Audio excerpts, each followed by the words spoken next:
ఎవరైతే షిరిడీకి వస్తారో వారి కష్టాలు తొలగిపోతాయి.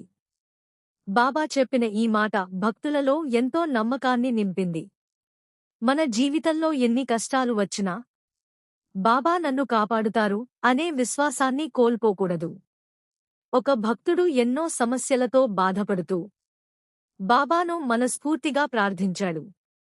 తనకు దారి కనిపించకపోయినా బాబాపై నమ్మకం మాత్రం వదల్లేదు.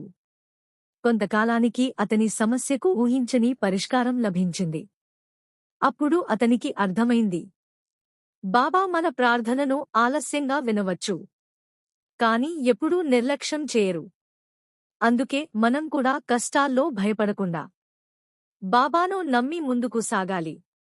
శ్రద్ధగా బాబాను స్మరించండి. సబూరితో ఎదురుచూడండి.